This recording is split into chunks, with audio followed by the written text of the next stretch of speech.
It was an unusually cold morning in the heart of the city. Snowflakes tumbled from the gray sky, layering every surface in fragile white.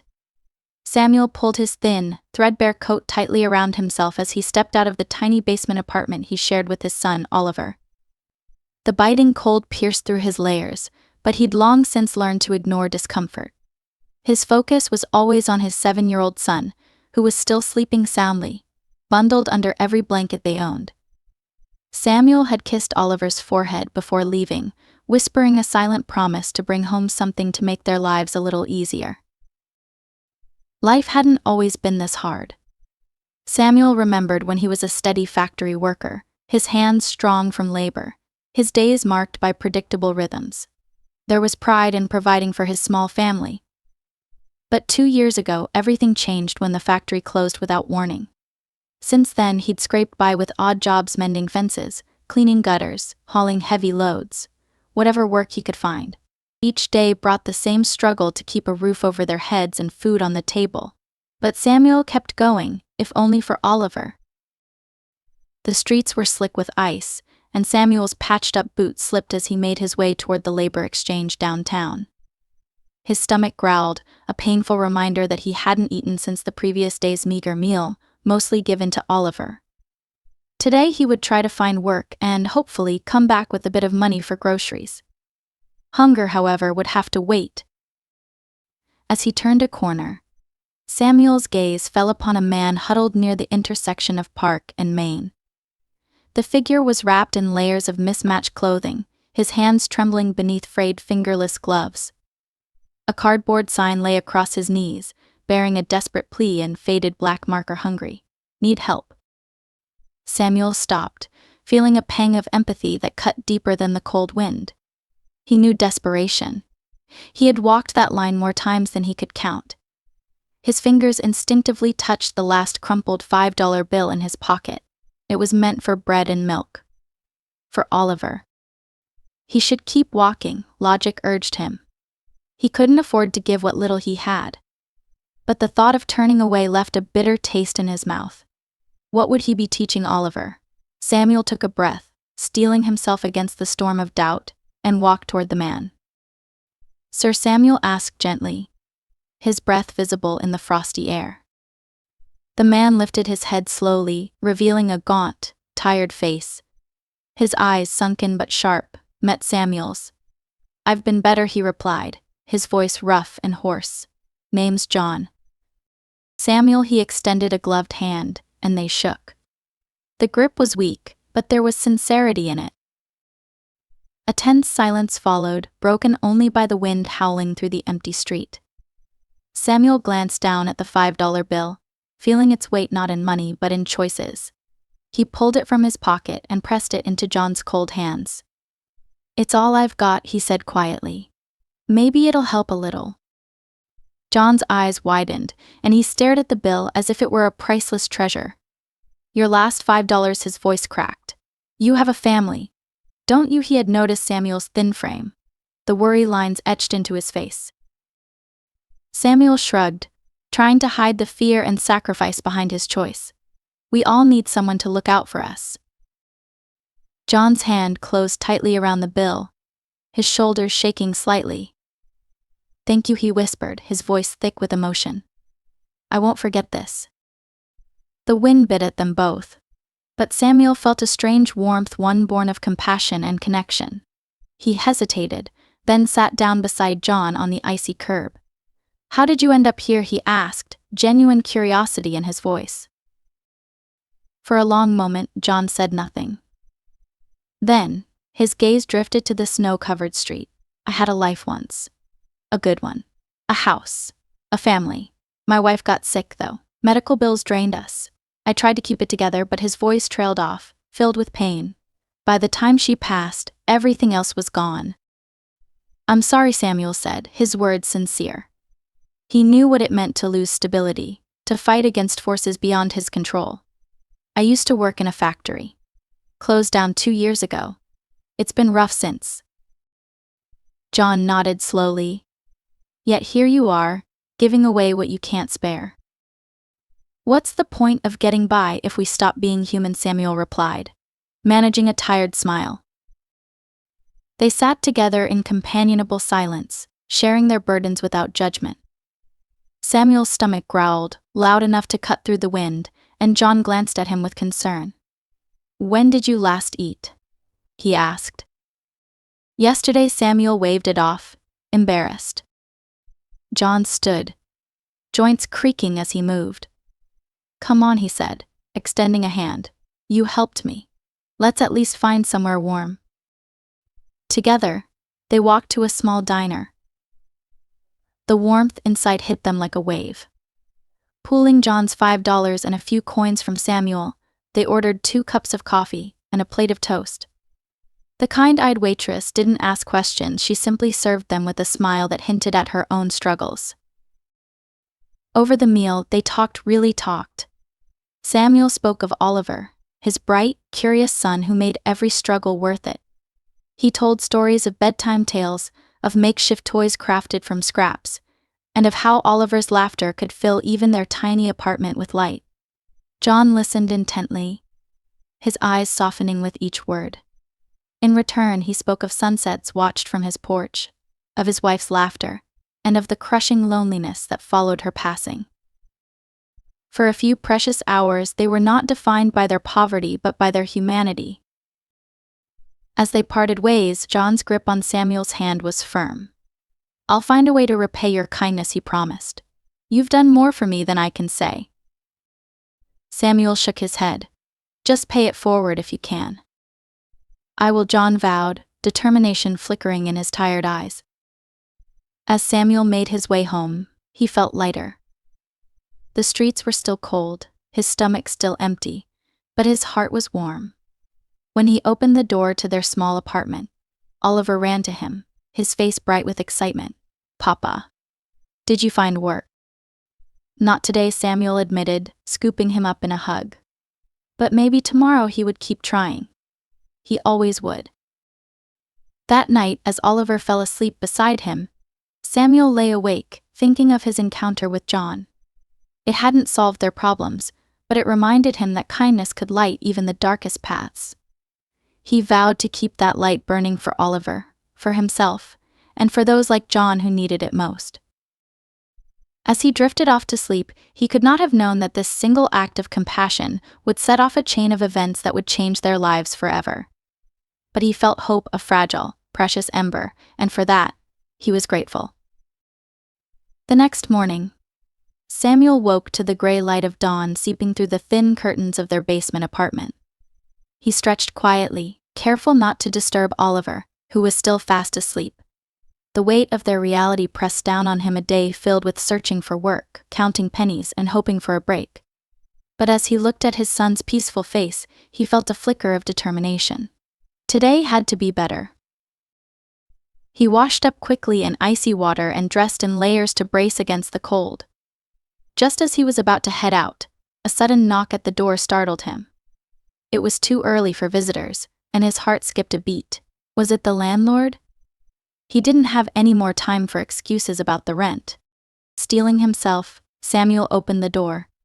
Standing there, looking remarkably different from the day before, was John. He was clean-shaven, wearing a simple but well-tailored coat, and his eyes, no longer hollow, now held a spark of energy. In his hand, he carried a thick envelope. "Good morning," Samuel John greeted, a small smile softening his features. "May I come in?" Samuel blinked, struggling to make sense of the transformation. Yesterday, this man had been shivering in the cold, a picture of destitution. Now he seemed almost radiant. "Of course," Samuel said slowly, stepping aside. They sat at the small kitchen table where Samuel and Oliver often ate their modest meals. Samuel glanced back at the bedroom, relieved that Oliver was still asleep. He turned back to John, unable to contain his curiosity. "I don't understand," he said. "You look different." John nodded, as if he'd been expecting the confusion. He placed the envelope on the table but kept his hand on it. "I owe you an explanation," he said, his voice low but steady. "Yesterday, when we met, I told you the truth about my wife, her illness, and how I lost everything trying to save her. That part of my story is real. It's a wound that never fully heals. Samuel leaned in, listening carefully. But what I didn't tell you, John continued, is that after losing her and hitting rock bottom, I managed to rebuild my life. I started a small business, a technology consulting firm, to be precise. It grew slowly at first, but eventually it became successful. He paused, searching Samuel's eyes for a reaction. I pulled myself out of the hole, but I lost something along the way. The wealth and success came with a price. I became isolated, surrounded by people who wanted things from me but didn't care about me as a person. Samuel absorbed the words, his mind racing. So, you pretended to be homeless, he asked, his voice laced with disbelief. John nodded, a mix of regret and determination on his face. I needed to understand if genuine compassion still existed, if people would help someone without expecting anything in return. I had to find that spark of humanity again. Yesterday you showed me it still exists. Samuel shifted uncomfortably, unsure what to feel. He thought of Oliver, the sacrifices he made every day, the $5 he'd given away despite needing it himself. Why are you here? He asked, wary.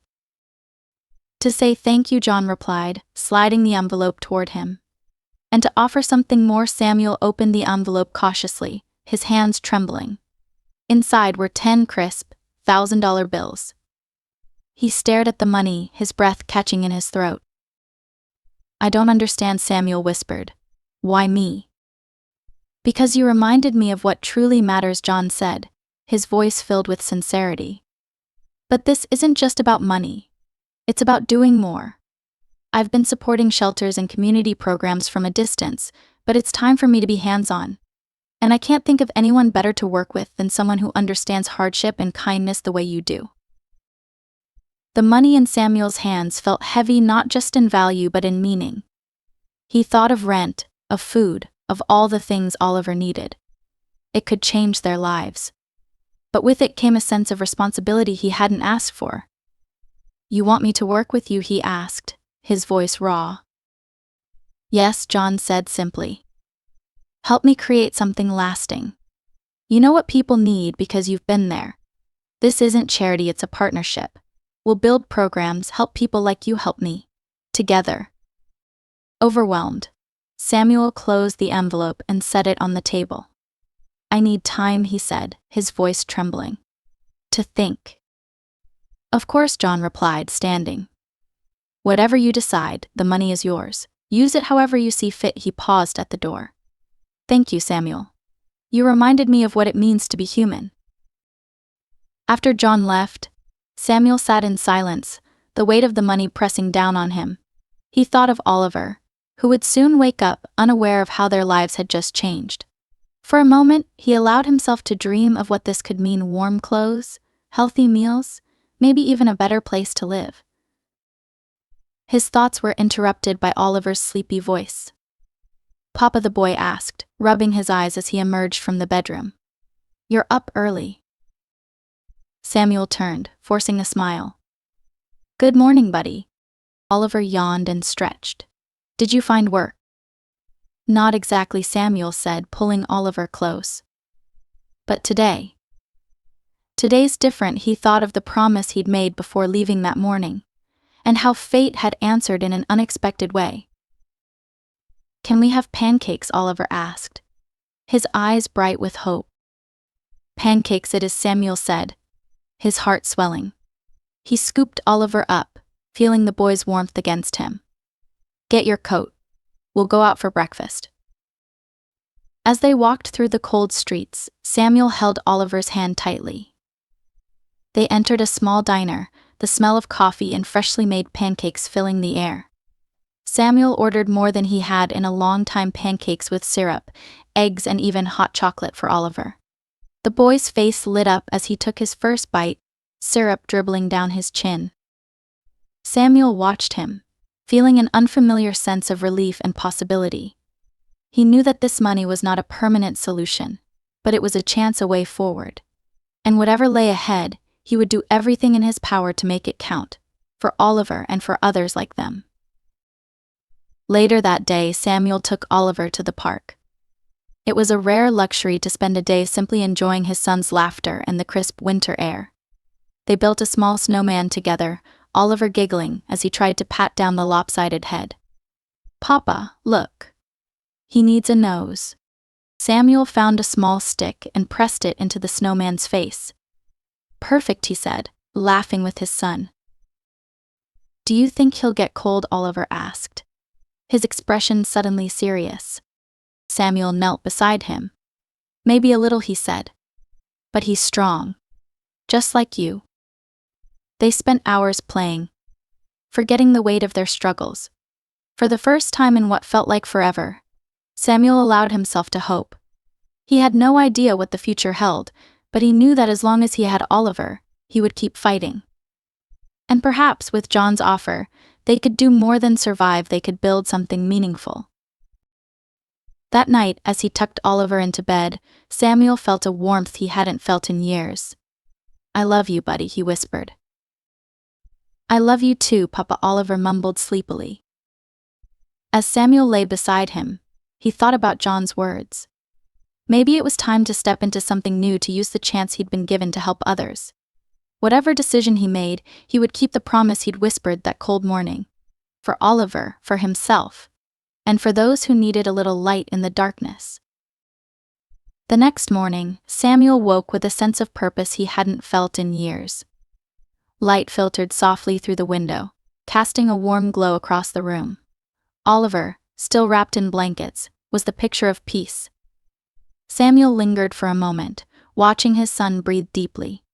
He knew that whatever choice he made about John's offer, his priority was clear: to give Oliver a future full of possibilities and free of constant worry. After a simple breakfast, Samuel prepared himself to meet John. The money was still safely tucked away, but it felt like a weight in his pocket, a reminder of the possibilities and responsibilities it carried. He knew that if he accepted John's offer, it would change everything. "Where are we going today?" Papa, Oliver asked as he put on his small, newly bought jacket. It was the first time in a long while that Samuel hadn't worried about whether Oliver was warm enough. The thought filled him with a mix of relief and determination. "To meet a friend," Samuel said, kneeling to tie Oliver's shoes. "Someone who wants to help us and others." Oliver tilted his head curiously. "Like the man you gave money to?" Samuel nodded, his throat tightening. "Yes, buddy, just like him." They walked hand in hand through the bustling streets until they reached a modest building where John had arranged to meet them. The space was a community hall, filled with sunlight streaming through tall windows. Inside, a few people were already waiting: volunteers, community leaders, and individuals committed to helping those in need. John stood near the entrance, talking to a woman with a clipboard, but his eyes lit up as soon as he saw Samuel and Oliver. "Samuel," he said warmly, shaking his hand. He turned to Oliver and crouched down. "You must be Oliver. Your dad talks about you a lot." Oliver grinned shyly and clung to Samuel's side. John smiled, then looked back at Samuel. "Are you ready?" Samuel glanced around the room, seeing the hope and determination in the faces of those present. He thought of all the nights spent worrying about the next meal, the next bill, the next obstacle. Maybe this was the way to turn that struggle into something meaningful. "I'm ready," he said. Over the following weeks, Samuel and John worked together tirelessly. John provided resources, connections, and a vision for what they could achieve, but it was Samuel's understanding of the community's needs that shaped their plans. They started by organizing food drives and repair projects for families in need, then expanded to job training workshops and counseling services. Every day brought new challenges, but Samuel found strength in knowing that his efforts were making a difference. He spoke with families on the brink of losing hope, sharing his story and listening to theirs. He met parents desperate to provide for their children, just as he had been. And every night he returned home to Oliver, who would ask, "Did you help someone today, Papa?" "Yes, buddy," Samuel would reply, his heart full. "I did." Their work wasn't always easy. There were setbacks and moments of doubt, but there were also moments of profound connection and transformation. One afternoon, as Samuel repaired a leaky roof for an elderly couple, Oliver sat nearby, playing with their cat. The woman, tears in her eyes, thanked Samuel for giving her warmth and safety. "You don't know how much this means to me," she said. "It's what we're here for," Samuel replied, feeling the weight of her gratitude. Later that day, as he and Oliver walked home, Samuel felt a small hand slip into his. "Papa, when I grow up, I want to help people too," Oliver said, his voice filled with quiet conviction. Samuel's chest tightened. "You already do, little man." As the months passed, their efforts expanded. The community hall became a bustling center of activity, with people coming together to support one another. Samuel found himself leading more projects, mentoring others, and working late into the night. But he made sure to carve out time for Oliver, moments of quiet, laughter, and love that kept him grounded. One evening, after a long day of work, Samuel took Oliver to the park. The air was crisp, and the last rays of sunlight cast golden hues across the playground. They raced each other, played tag, and laughed until they were out of breath.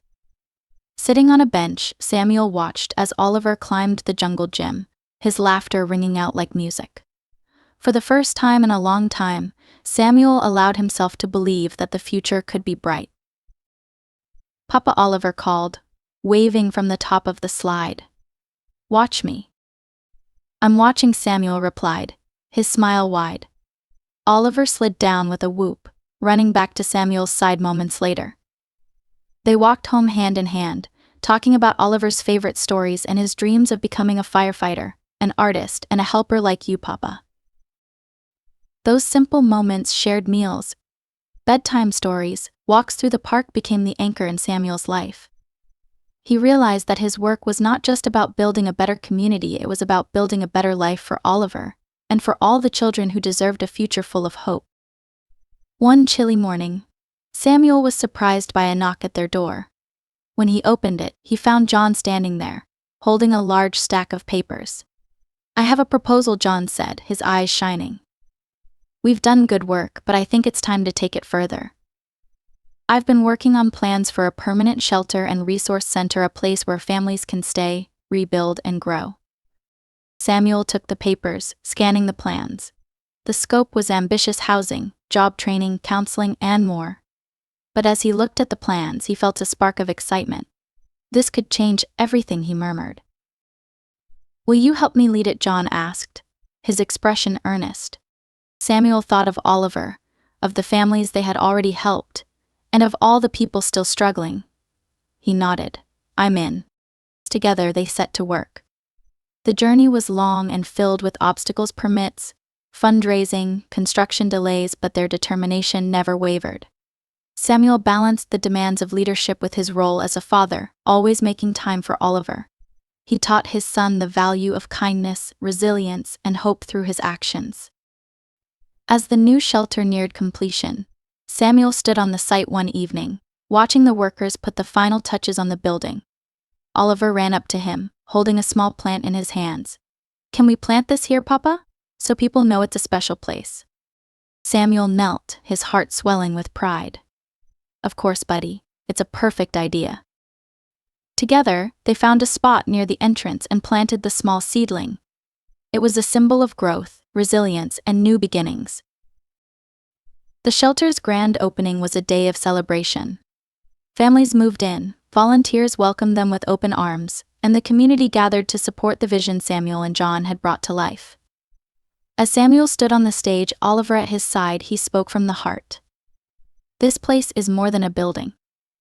It's a testament to what we can achieve when we come together. Thank you for believing, for caring, and for giving hope." The crowd erupted into applause, and Samuel felt a wave of emotion wash over him. He caught John's eye and nodded. They had come so far together, from a cold morning on the street to a place filled with warmth and hope. That night, as Samuel tucked Oliver into bed, he whispered, "I'm proud of you, buddy." "I'm proud of you too," Papa, Oliver replied, his eyes closing. Samuel lay beside him, feeling a sense of peace he hadn't known in years. Whatever challenges lay ahead, He knew they would face them together stronger, braver, and full of hope. The days following the shelter's grand opening were filled with activity. Families settled in, children played in the courtyard, and the center's programs quickly became a source of hope for many. Samuel threw himself into the work, guiding new initiatives, organizing support groups, and mentoring those in need. But despite the demands of his role, he made a promise to himself he would never let the work pull him away from his most important responsibility, being a father to Oliver. One evening, after a particularly long day, Samuel returned to the apartment to find Oliver waiting with a wide grin. "Papa, I made something for you," he exclaimed, holding up a drawing. It depicted the two of them standing in front of the shelter, surrounded by smiling people. Samuel knelt down, taking the drawing with reverence. "This is beautiful, buddy. Thank you." Oliver's face grew serious. "Is the shelter really going to help everyone, Papa?" "We're going to try," Samuel said, his voice soft but firm. "As many people as we can." Oliver nodded, as if satisfied with the answer. "Good. Because I want everyone to be happy." Samuel hugged his son tightly, his heart swelling with pride and determination. "Me too." Over the next few months, the shelter became a beacon of hope in the community. Families who had once been on the brink found stability and support. People came together to volunteer, share their skills, and lift one another up. Samuel marveled at the transformation, but he knew it was more than bricks and mortar. It was the people, the connections, and the shared belief in a better tomorrow. John remained a steadfast partner, always working by Samuel's side. One afternoon, as they reviewed plans for expanding the shelter's services, John leaned back in his chair, a thoughtful expression on his face. "You know," he said, "I always thought building this would bring a sense of closure. But it feels more like a beginning." Samuel nodded. "It is. There's always more to do."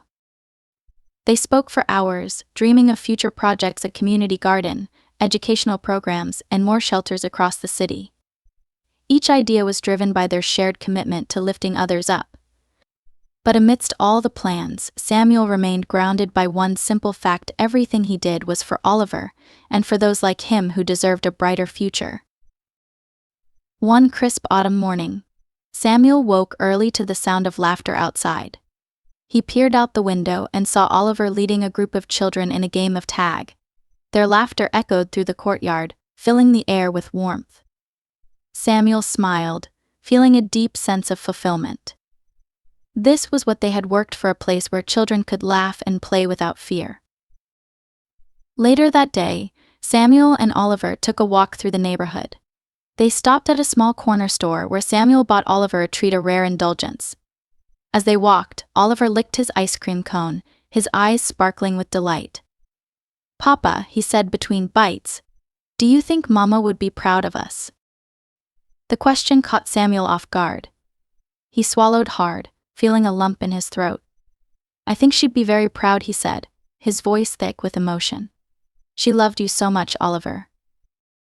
"I miss her," Oliver said quietly. "I do too," Samuel replied, placing a comforting arm around his son's shoulders. They walked in silence for a while, sharing their memories of her, the way she used to bake cookies, her laughter, the songs she would sing. It was a bittersweet moment, but it reminded Samuel why he fought so hard. He wanted to honor her memory by building a life where Oliver could thrive. The seasons changed, and with them came new challenges and triumphs. The shelter continued to grow, touching more lives than Samuel had ever imagined. He met people from all walks of life, each with their own story of hardship and resilience. Some stayed for weeks, others for months, but all left with renewed hope. Samuel saw himself in many of them, and he did everything he could to guide them forward. One day, a young man approached Samuel during a workshop. "You probably don't remember me," he said, nervously rubbing his hands together. "But you helped my family a year ago. We were about to lose everything." Samuel studied the man's face, recognition dawning. "Of course I remember," he said with a smile. "How are you all doing?" "We're doing well," the man replied, his voice steady. "I found a job. My sister's in school now. We owe it all to this place. He paused, emotion flickering across his face. I want to give back. How can I help? Samuel's heart swelled. There's always work to be done, he said, clapping the man on the shoulder. Welcome back. Moments like these reminded Samuel that their efforts had far-reaching effects. Every act of kindness, every bit of support rippled outward, changing lives in ways they could never fully see. One evening, Samuel and Oliver stood together in front of the shelter. The sky was painted with hues of pink and gold as the sun set.